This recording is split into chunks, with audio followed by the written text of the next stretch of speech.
Venezuela के बाद क्या अब ट्रंप की नजर कोलंबिया पर है? क्या दक्षिण अमेरिका एक बार फिर भू राजनीतिक भूचाल की कगार पर खड़ा है? क्या यह सिर्फ सत्ता रोजगार की बयानबाजी है या दुनिया सच में तीसरे विश्व युद्ध की दहलीज के करीब जा रही है? पर्दे के पीछे चल रही गुप्त कूटनीति। आज हम परत दर परत खोलेंगे वह कहानी जो मीडिया की सुर्खियों से कहीं गहरी है। यह कहानी है शक्ति संघर्ष की, संसाधनों की और उन रणनीतियों की जिनसे तय होता है कौन दुनिया के नक्शे पर कितना प्रभाव रखता है। कोलंबिया, वह देश जिसने दशकों तक गुरिल्ला संघर्ष, नार्को कार्टेल और सीमा तनाव झेला, वहीं उसके पड़ोसी वेनेजुएला में राजनीतिक संकट, आर्थिक गिरावट और शक्ति संघर्ष ने पूरे क्षेत्र को अस्थिर कर दिया। ऐसे माहौल में अमेरिका और ट्रंप प्रशासन की नीतियां सिर्फ एक देश तक सीमित नहीं रहीं, बल्कि पूरे उत्तरी दक्षिण अमेरिका क्षेत्र को एक रणनीतिक मोर्चे के रूप में देखने लगीं। और यहीं से शुरू होती है वह कहानी जहां कोलंबिया धीरे धीरे केंद्र में आता है। सवाल उठता है, आखिर कोलंबिया ही क्यों? पहला कारण, ड्रग ट्रैफिकिंग नैरेटिव। अमेरिकी राजनीति में यह मुद्दा चुनावी मंच पर हथियार की तरह इस्तेमाल होता रहा है। ड्रग्स कहां से आती हैं? सीमा कौन संभालेगा? यह बयानबाजी सुरक्षा नीति को सैन्य दबाव से जोड़ देती है।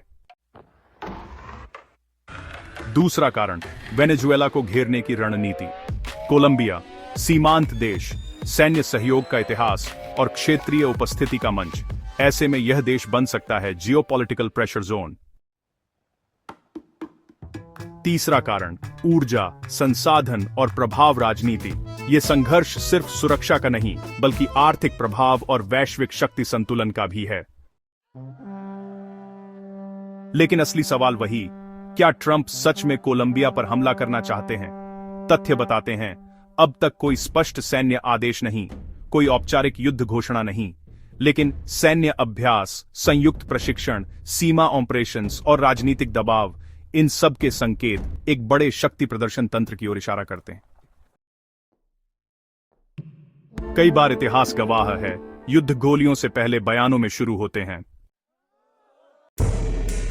अमेरिकी राजनीति में कठोर विदेश नीति का नैरेटिव कई बार घरेलू समर्थन जुटाने का उपकरण बनता है।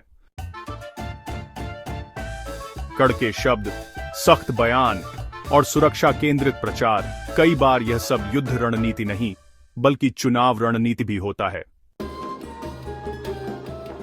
यही वह धुंधली रेखा है जहां राजनीति और सैन्य संदेश एक दूसरे में घुल जाते हैं। कोलंबिया का कहना है वह किसी का सैन्य मोर्चा नहीं, बल्कि एक स्वतंत्र साझेदार राष्ट्र है। लैटिन अमेरिका के कई देश चेतावनी देते हैं, अगर बाहरी दखल बढ़ा तो अस्थिरता पूरे क्षेत्र में फैल सकती है।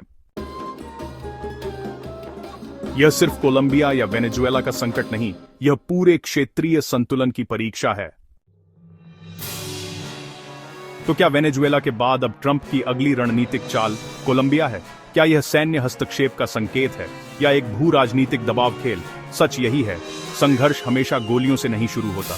कई बार वह शुरू होता है डर से, संदेह से और शक्ति प्रदर्शन से।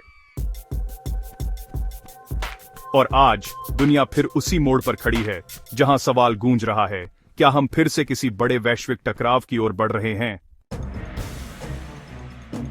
फैसला इतिहास करेगा, यह सिर्फ कूटनीतिक चाल थी या किसी बड़े संघर्ष की प्रस्तावना? आप क्या सोचते हैं, यह रणनीति क्षेत्र को सुरक्षित बनाएगी या अस्थिरता को और बढ़ाएगी? अपनी राय कमेंट में लिखें और ऐसे ही गहन भू राजनीतिक विश्लेषणों के लिए चैनल को सब्सक्राइब करें।